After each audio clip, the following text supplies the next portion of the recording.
벽에다가 이제 저를 계속 자극할 수 있는, 그 다음에 뭐 어떤 미래를 미리 이렇게 하나의 좀 주술적이라고 해야 되나요? 미리 이렇게 확언을 한 다음에 기억하면서 계속해서 실천해가는 그런 어떤 문구를 적게 되는데, 기부천조 건강 200, 이 문구를 제가 뭐 여기저기 적기 시작한 지가 한 12년 되는 것 같고요. 어쨌건 여기 있는 것들은 전부 다 10년 넘게 제가 이제 휴대폰 같은 데다가 적어가지고 다니던, 이게 이제 예전에 쓰던 휴대폰 케이스인데, 식진관명, 질풍모구, 상나가정, 좀 이게 좀 지워져서 안 보이는데, 역사는 글로 기록되고 문명은 그림으로 기억된다 해가지고 글보다는 그림이 더 중요하다, 뭐 이런 식으로 예전부터 생각을 했었습니다. 그 밑에 뭐 군자, 고궁, 소인, 국남,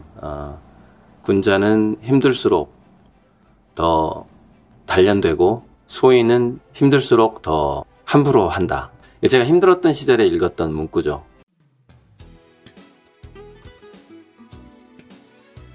저한테 지금 현재 호당 얼마에 파냐는 거예요. 제가 호당 5만원, 8만원, 10만원 판다 그러니까 그 갤러리에서는 호당 40 이상만 취급한다는 거예요.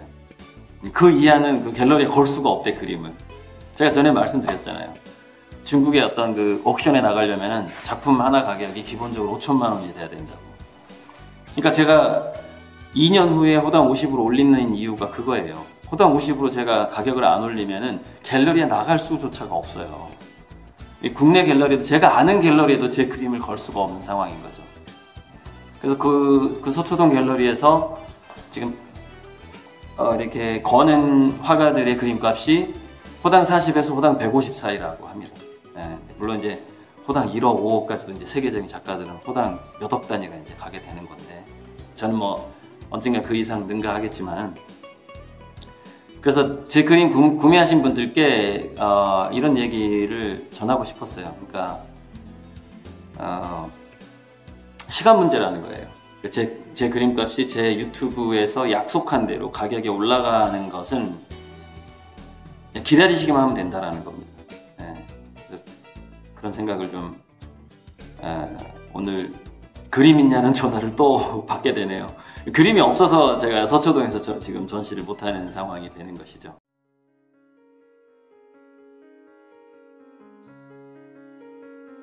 또 사람들이 이렇게 얘기해요.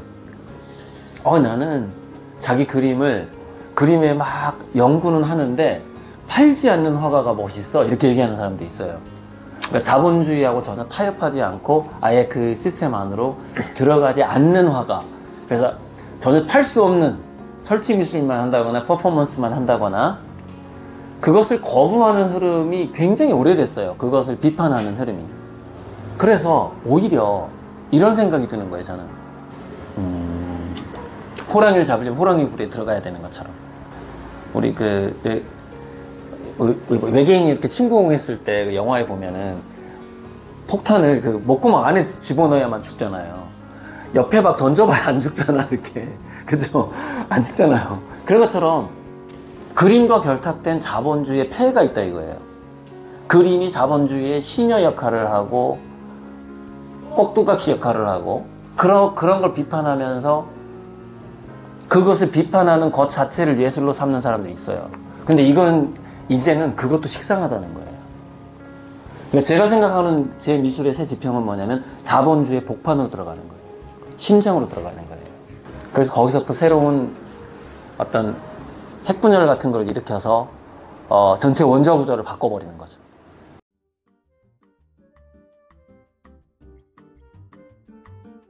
자, 2019년 3월 말에 그때 3억 5천인가가 계약이 됐잖아요.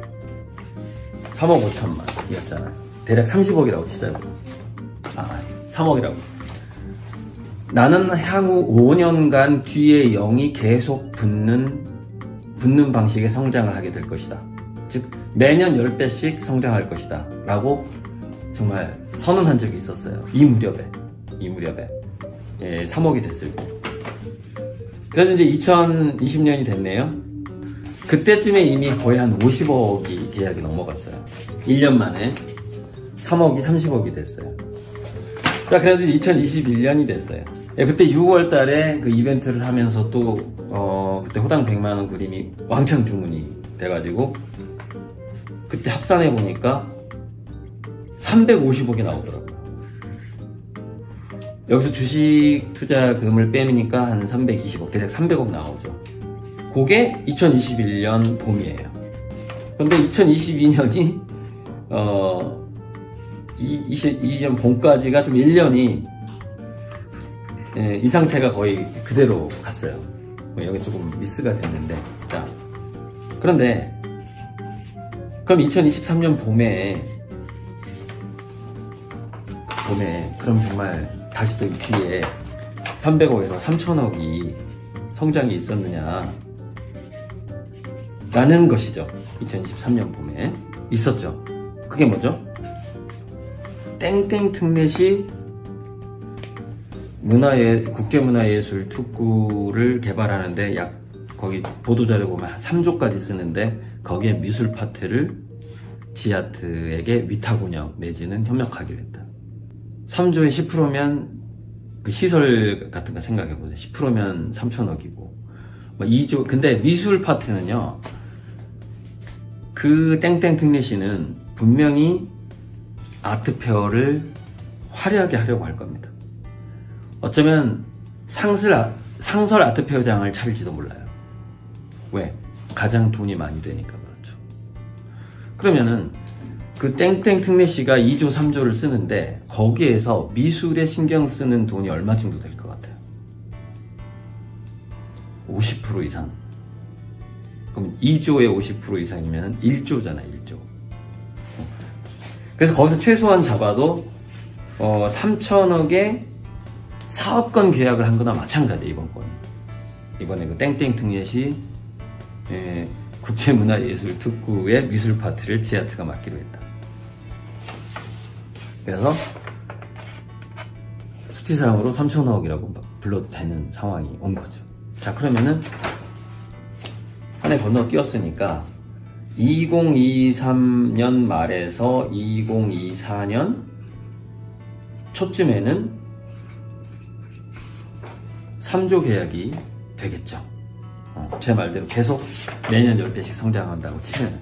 그럼 이게 조금 약간 한 해 넘어가는 해도 있지만, 그러면 한 해를 앞당길 수도 있는 거 아니에요. 그죠? 그럼 30조까지 가는 계약을 저는 언제쯤 보고 있어요? 2025년으로 보고 있는 거예요.